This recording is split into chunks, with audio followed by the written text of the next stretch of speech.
Maging alerto po kayo ngayon ha. Medyo iba na yung mga modus ngayon ng mga OLA agent. Talagang nililiteral na nila na dahil nga hindi na sila makapang haras gamit yung mga nagpapadeliver ng kung ano-ano, nagpapadeliver ng mga grocery, ng mga taul, ng mga kung ano, basta something na pwede nilang gamitin para matakot kayo, eh gagawin nila. At ngayon, sila na mismo yung gumagawa ng mga ganong pagde-deliver. So welcome back mga ka-Johnny, ito ang lingkod ka-Johnny ng Janitor TV at ito ang Johnny Depp, usapang utang, usapang ola. So bago po ang lahat, hinihingi lang po ako sa inyo ng lambing na pakipollow po sana ang aking mga channel at ang aking mga social media account, ang Facebook, TikTok account at ang aking YouTube channel. Pakipollow na lang po, pakilike na rin po, share at hit yun na yung notification bell para updated po kayo sa mga videos na ginagawa natin dito. Kung ito yung mga nais ninyong panoorin at kung gusto nyo magkaroon ng mga ideya about sa mga paglabag ng mga OLA sa kanilang ginagawa ng mga transaction. Okay, no? Ito nga mga ka-Johnny, no? Diba sabi ko nga sa inyo na nakaraan, hindi ko na naituloy-tuloy yung kwento ko sa inyo nung nasa CIDG kami sa PNP. Nakausap ko nga yung isang victim na kung saan may pumuntang araw na hindi naman talaga mismong yung wala silang dala mismong ataol or something, kundi yung funeral service. Ang masama pa nun, yung funeral service, eh, hindi naman yung po talaga, kumbaga ginaya lang yung pangalan. Kumbaga naglagay lang ng sticker sa L3 na ginamit nila para pumunta roon sa OLA victim. And then ito yung scenario, no? Pagpunta nga rin yung kwento sa akin OLA victim, nag-usap, hindi ko na nakuha ng buo yung detalye dahil nga ini-interview na sila nung investigador doon sa PNP. And then, pero nasabi naman niya sa akin na hindi yung mismo yung funeral service niya. Kumbaga parang kinopya lang yung pangalan, so may binago sila ng konti. Kasi nahanap nga raw yung borrower or yung OLA victim. Ang masama nun, syempre natakot yung pamilya dahil yung nanay mismo yung nakausap daw, nagulat na bakit may kukunin daw na meron daw patay ba o bangkay doon sa bahay na yon at kukunin daw nila. Ngayon medyo maganda naman yung ginawa nila, pinitsura nila, kinuha nila yung plate number as in talagang hindi talaga yun yung funeral service na pwedeng ireklamo na hindi naman na ginamit.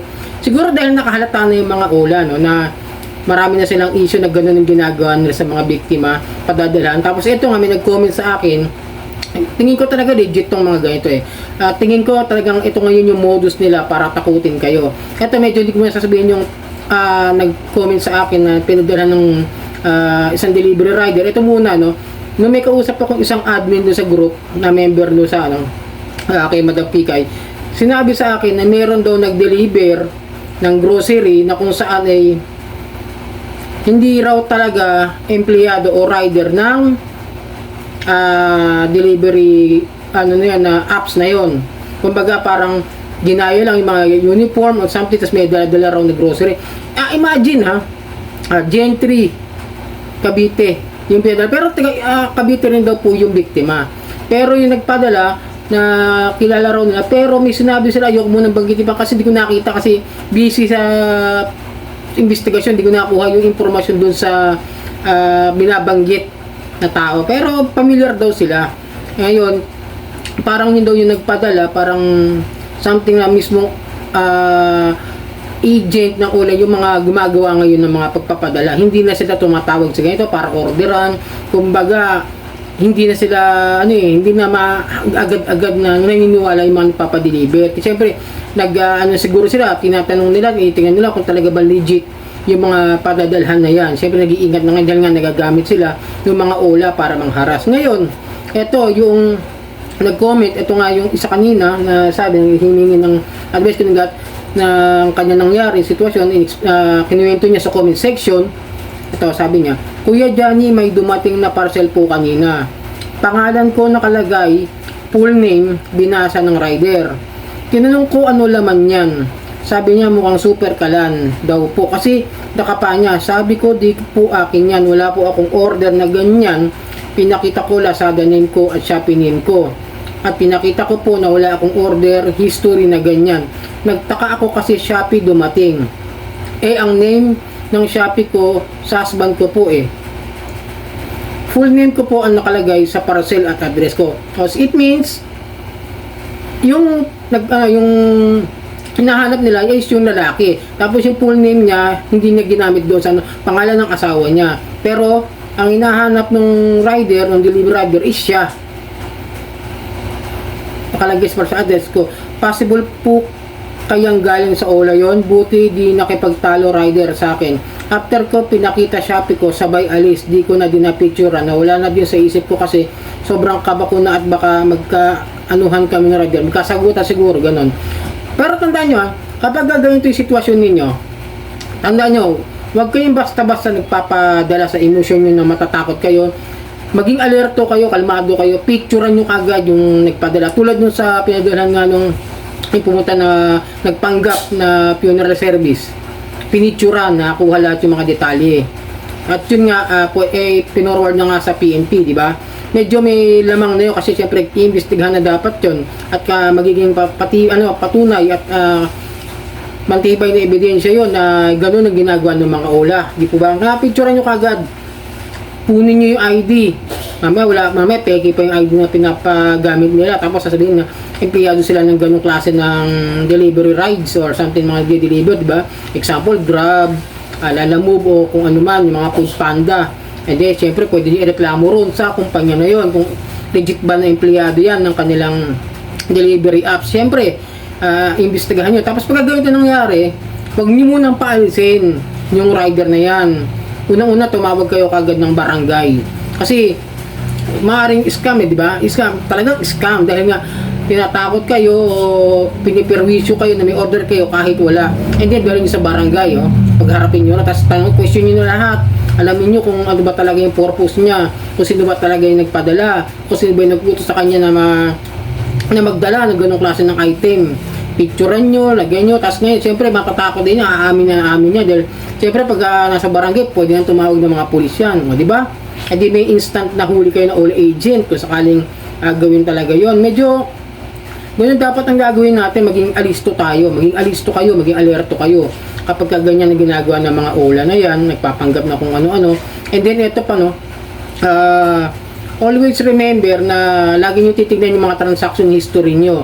Kasi tulad nga sa mga Shopee, sa mga TikTok, sa mga Lazada, patunay na wala kayong order na gayon. Diba? Siyempre patunay na wala akong order na ganyan. Bakit gano'n? Tapos ako yung hahanapin nyo pero nakalagay doon sa sinasabi nyo umorder, hindi naman ako.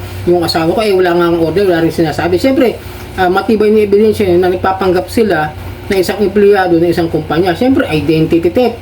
Diba? Pagpapanggap. Pwede nga, siyempre, mabigat na kaso. Ikaw ba naman na may utang ka lang, ano ba ikakaso nila sa'yo? Small claims. Di ba? Ganun lang yun, yun. Mas lugi sila, paano ko talagang yung time na yun? Nakatawag ng barangay o nakatawag agad ng pulis yung pinuntahan ng funeral service na nagpanggap. Etong si nagtanong o naghumingi ng advice, kung nakapag-isip ka agad ng ganun. Di ba? Hindi agad-agad papaalisin para makakuha nyo, makustyon nyo kagad yung tinatawag na legitimate nung rider. Diba? Marami kayong makukuha impormasyon. Siyempre, matagdagan yung kaso nila. Di automatic, may kaso na yun Pagkagal, siyempre, sasampahan nyo ng kaso, papailan nyo siya ng kaso. Harassments, false identification. Kasi nagpapanggap sila ng deliver at gumagamit ng isang pangalan, isang delivery rides apps, di ba?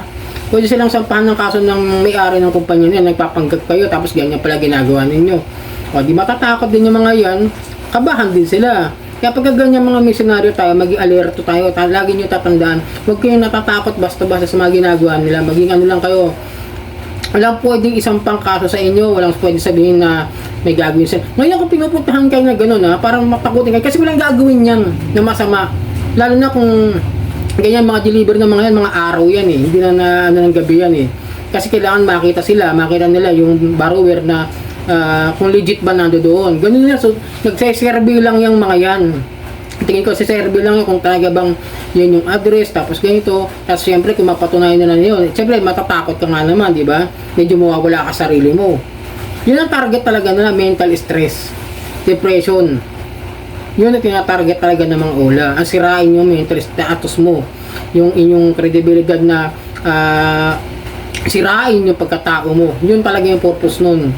So sana nakapagbigay ako ng awareness sa inyo, maging alerto kayo ha. Medyo iba na yung galawan nila.